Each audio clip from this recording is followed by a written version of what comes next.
আচ্ছা, আপনি তো শিলিগুড়ির বহু পুরনো মানুষ, তো আপনি যখন শিলিগুড়িতে প্রথম এখানে এসেছিলেন বা এখানে সেই সময়কার পরিস্থিতি কেমন ছিল, আপনি কেমন শিলিগুড়ি দেখেছিলেন?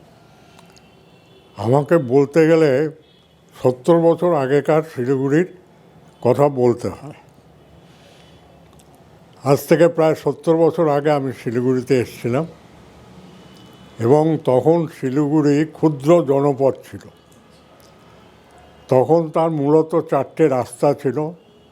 একটি ছিল সেবক রোড, একটি বর্ধমান রোড, একটি হিলকার রোড, একটি বিধান রোড। এবং আমি দেখেছি বর্তমান যাকে পানি ট্যাঙ্কি বলে,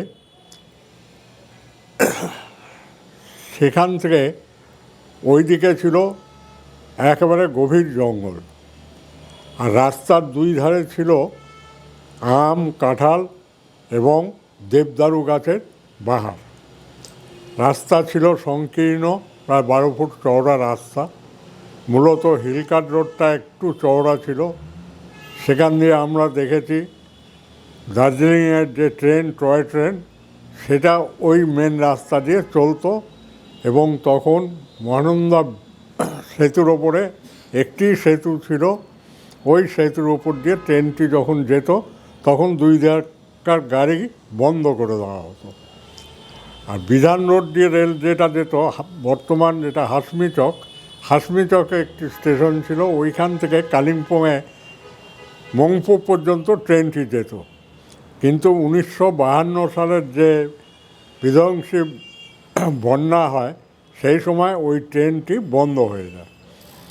তখন শিলিগুড়িতে লোকসংখ্যা ছিল খুব জোর 1200। এবং ব্যাপার হচ্ছে মূলত আদিবাসীদের বাসস্থান ছিল ছিন্ন ভিন্ন। আর যে সমস্ত বাড়ি ছিল, কোনো কংক্রিটের বাড়ি ছিল না, সবই কাঠের বাড়ি ছিল, আর ওপরে টিনের সেট ছিল। এই ছিল মূলত। কিছু ছিল নেপালি অধ্যুষিত এলাকা।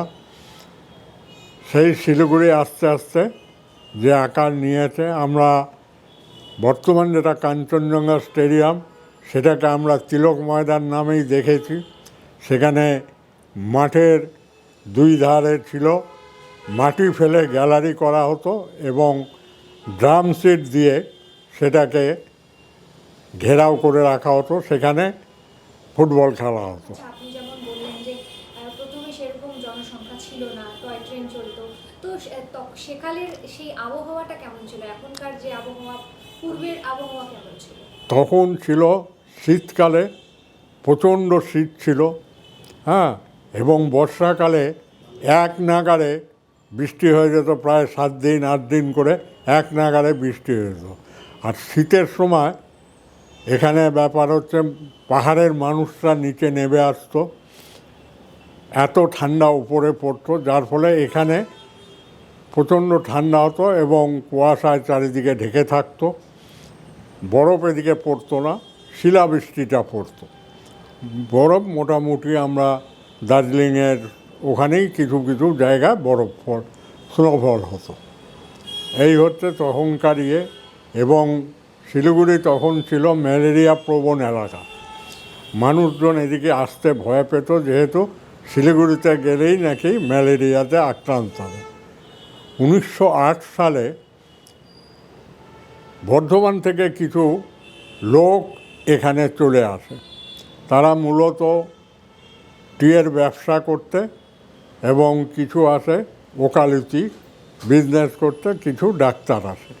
এইভাবে শিলিগুড়িতে লোক সংখ্যা আস্তে আস্তে বাড়তে পারে।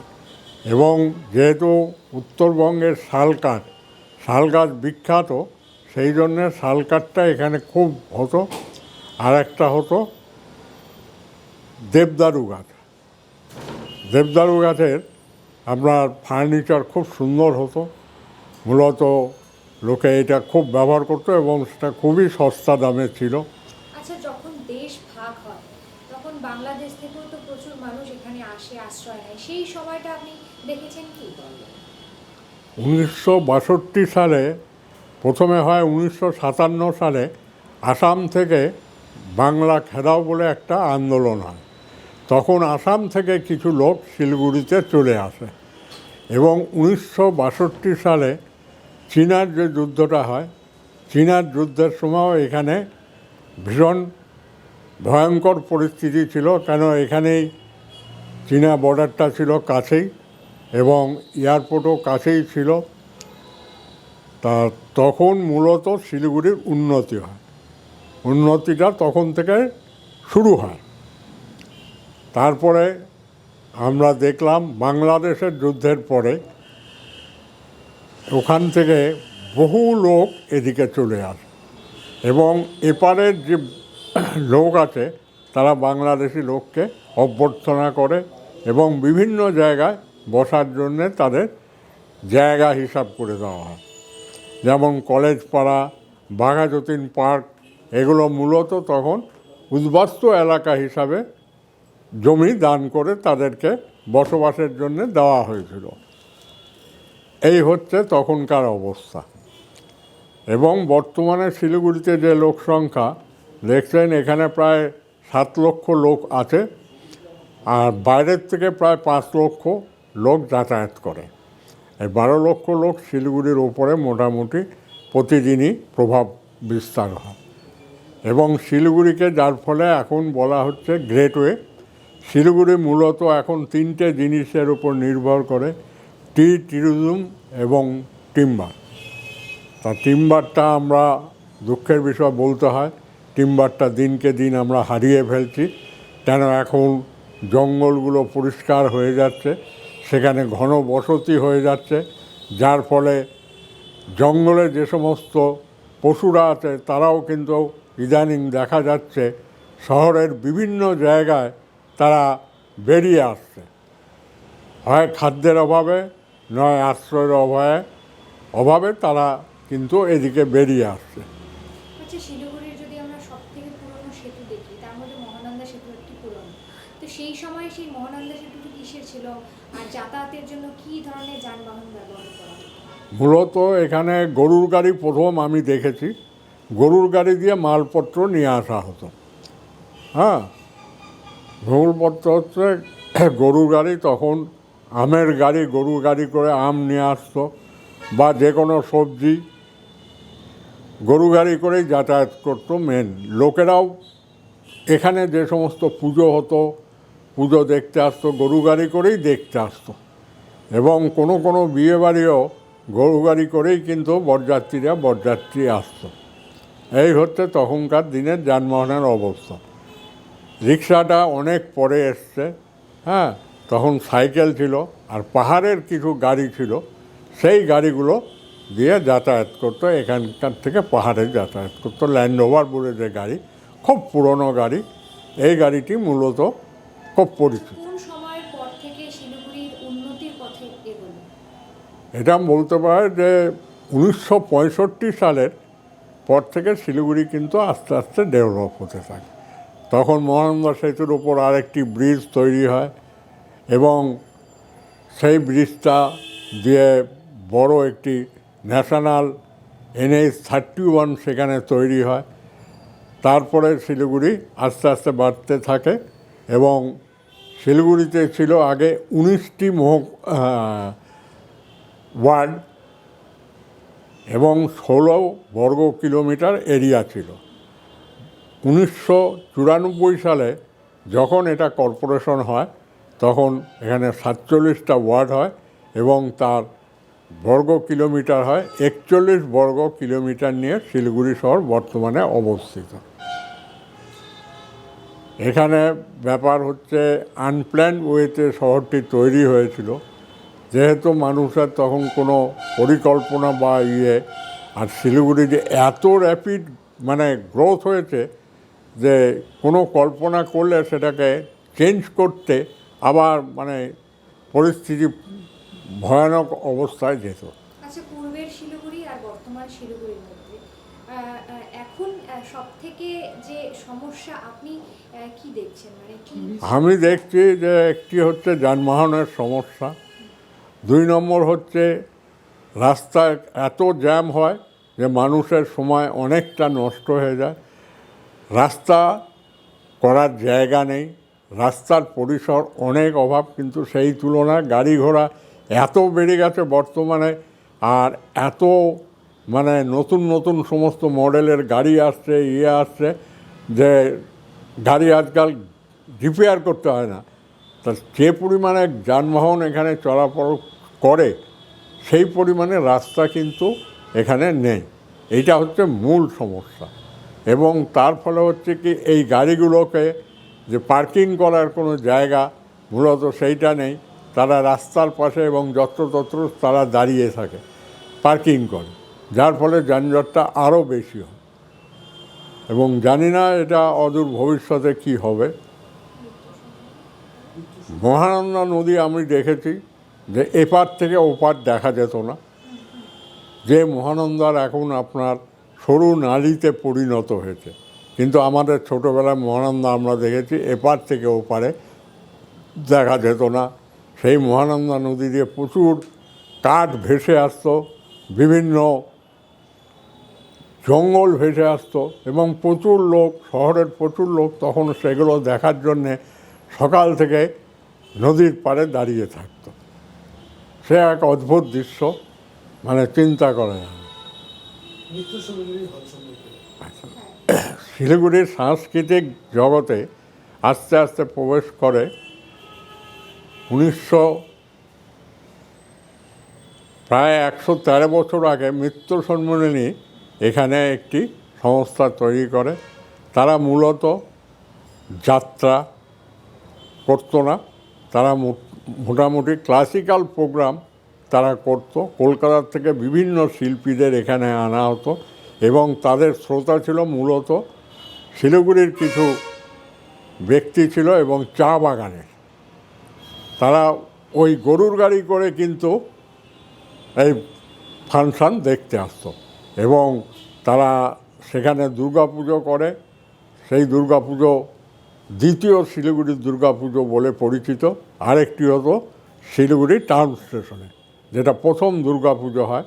শিলিগুড়ির টাউন স্টেশনের কলোনির লোকেরা, রেলের লোকেরা মূলত কিছু একসাথে মিলিত হয়ে ওখানে একটি দুর্গাপুজো শুরু করে। এবং মৃত্যু সম্মেলনে আপনি জানবেন যে এখনও সেই ধারা বজায় রেখেছে, সেইভাবেই তারা পুজো করছে এবং সেইভাবেই তারা নাট্যচর্চা করছে। সাংস্কৃতিক জগৎটা একটু দুর্বল হয়ে গেছে, কারণ বর্তমান সাংস্কৃতিক জগতের সাথে আগেকার সাংস্কৃতিক এত আমূল পরিবর্তন হয়েছে, যার ফলে শ্রোতা এগুলোর পাওয়া খুব মুশকিল হয়ে পড়ে। এই হচ্ছে তফাৎ। তাও মৃত্যু সম্মেলনে এখনও আপনার গর্বের সঙ্গে এখানে চলছে। সেই সময় শিলিগুড়ির খাবার দাবার কেমন ছিল আর এখনকার খাবার দাবার? সেই সময় শিলিগুড়িতে মূলত খাবার দাবার ছিল, এইখানকার যে সমস্ত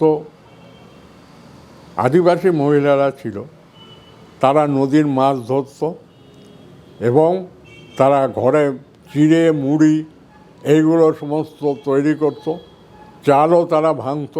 এগুলো দিয়েই মোটামুটি তাদের, আমাদের যারা শিলিগুড়িতে ছিলাম তাদের দিন যাপন ওইগুলো দিয়েই করছে। তখন কিন্তু ফাস্ট ফুডের যুগও ছিল না, এবং ফাস্ট ফুডের কোনো আমরা নামও শুনিনি, যার ফলে আমরা মূলত ওই চিড়ে মুড়ি এগুলো দিয়েই আমাদের ব্রেকফাস্টও বলতে পারেন, এটাই বলতে পারেন যে বৈকালিক আহার। হ্যাঁ, আর দুপুরবেলায় আমরা ওই ছোটো মাছ দিয়েই মোটামুটি খেতাম। তখন বড় মাছের খুব একটা এখানে তখন একদিন হাট বসত রোববার, তাও রোববারে বড় মাছ সাধারণত পাওয়া যেত না। এবং তখন আপনার ফুলকপি, বাঁধাকপি এগুলো কিন্তু বছরে একবার সিজন টাইমে পাওয়া যেত। এখন যেমন সারা বছর ধরে পাওয়া যায়, তখন কিন্তু সিজনে একবার ছিল। এবং দাম খুবই কম ছিল। মানুষের যেহেতু আর্থিক ক্রয় ক্ষমতাও কম ছিল, এবং জিনিসের দামও খুব কম ছিল। হ্যাঁ, এবং চিনি আমরা কিনেছি 8 আনা কেজি। হ্যাঁ, চাল 1 টাকা কেজি।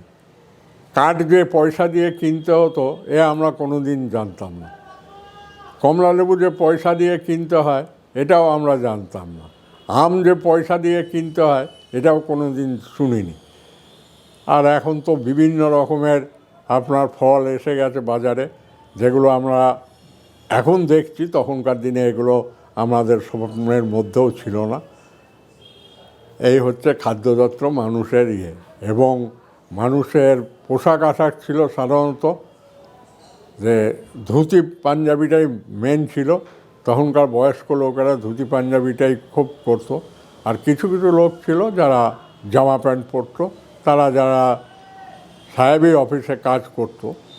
তখন তো চা বাগানগুলো সাহেবদেরই ছিল, মূলত ইউরোপিয়ান সাহেবদেরই চা বাগান ছিল। তা সেই জন্যে তাদের জামা প্যান্টও সেরকম সাহেবদের কায়দায় তারা পরতো। আচ্ছা, সেই কালের যদি আমরা শিলিগুড়ি দেখি এবং বর্তমান শিলিগুড়ি দেখি, তাহলে আপনি সব থেকে বেশি মিস কোন জিনিসটাকে করেন? আমি মিস করি ব্যাপার হচ্ছে যে প্রথমেই বলবো যে প্রাকৃতিক যে সৌন্দর্য, সেই সৌন্দর্যটার জন্য আমি হারিয়ে ফেলেছি। এবং যে হাওয়া পলিউশন বলতে যেটা, সেই পলিউশন কোনো দিন আমরা বুঝতে পারিনি। তখন অক্সিজেনে ভরপুর ছিল, চারিদিকে গাছ ফুল এগুলোতে ভরপুর ছিল। সেই জিনিসটা এখন বড় অভাব মনে করি। আর একটা সবচেয়ে ইদানিং যেটা দেখা যাচ্ছে, মানুষের সঙ্গে মানুষের সম্পর্ক। আগে আমরা জানতাম যে শিলিগুড়িতে ওখানে বাস করে, ওর বাড়ি ওইখানে, ঠিক আমরা পুজোর পরে দশমী করতে ওই বাড়িতে চলে যেতাম। আর সেদিন যা আনন্দ পেতাম, আমরাও আনন্দ পেতাম, যে বাড়িতে যেতাম সেই বাড়িতেও তারা খুব আনন্দ করে আমাদের যেটুকুই দিত, কিন্তু খুব আনন্দ সহকারে দিত। আর তখন মনে হতো যে পাড়ার যে কেউ হচ্ছে আমাদের গার্জেন। এই এখনও বাড়ি যাসনি, যা বাড়ি যা, পড়তে বস, খাওয়া হয়নি না, ঠিক আছে খেয়ে যাবি এখানে। এই রকম মানুষের ভাব ছিল। আর বাড়ির লোকেরাও তখন এটা মনে করতো না কে আমার ছেলেকে মেয়েকে শাসন করলো, কেন পাড়ার লোক শাসন করলো, এটাও কিন্তু তারা মনে করতো। যেমন আমরা মাস্টারের কথা বলি, সেই মাস্টারকে আমরা পায়ে হাত দিয়ে প্রণাম করলে মানে এত ভক্তি লাগতো। মাস্টারের দীর্ণ চেহারা, সেই পাঞ্জাবি ধুতি পরা, হ্যাঁ, মাস্টারমশাইকে দেখলেও অতি ভদ্র, মানে মনে ভক্তিতে ভরে যেত। এবং মাস্টারমশাই ছিল যেন আমাদের যে গুরু বলতো, সত্যিকারের গুরু বলতেই সেরকম মাস্টারমশাইকেই বোঝাতো। এবং প্রত্যেকের খোঁজ, এই কালকে স্কুল যাসনি কেন, হ্যাঁ কী হয়েছিল, এই রকম অবস্থা, প্রতিদিন খোঁজ খবর প্রত্যেকে নিত। এখন করাও খুব মুশকিল, এত ছাত্রছাত্রী হয়ে গেছে, যুগও পাল্টেছে, তার কাজেই এগুলো এখন করাও সম্ভব হয় না। আর ইন্টারনেটের যুগ, এখন মোবাইলেই সব খোঁজ খবর পেয়ে যায়।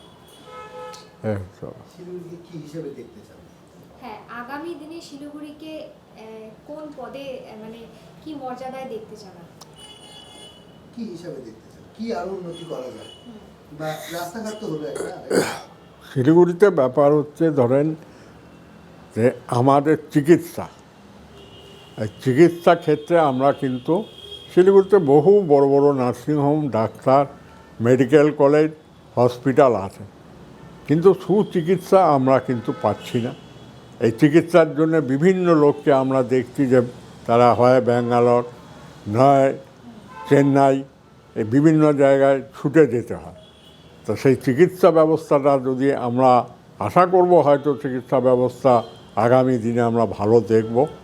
এবং বর্তমানে যেরকম দেখা যাচ্ছে যে হানাহানি মারামারি, যে যাকে পাচ্ছে মেরে দিচ্ছে, যে যাকে, মানে মেনলি মূলত অর্থনৈতিক কারণে এটা হচ্ছে, সেই জিনিসটা বন্ধ হলে আগামী দিন কিন্তু শিলিগুড়ির ভবিষ্যৎ, কিন্তু শিলিগুড়িতে দেখেন এত ভাষাভাষী লোক বাস করে, এখানে কিন্তু কোনো সময় কোনো রকম গণ্ডগোল বা কিছু হয় না। আগে দেখা যেত এটা মাঝে মাঝেই, যে নেপালিদের সঙ্গে বা বিহারিদের সঙ্গে কোনো সময় কোনো কারণ নিয়ে গণ্ডগোল লাগতো। এখন কিন্তু সেটা দেখা যায় না, এখন সবাই মিলেমিশে। এবং শিলিগুড়িতে যে পরিমাণ মানুষ, বাঙালি বলেন, বিহারি বলেন, পাঞ্জাবি বলেন, বাস করে, অন্য জায়গায় কিন্তু এরকম বাস করে বলে আমার মনে হয় না। এখানে অবাধ সবাই বসবাস করতে পারে। অসংখ্য ধন্যবাদ। ধন্যবাদ। দারুণ দারুণ।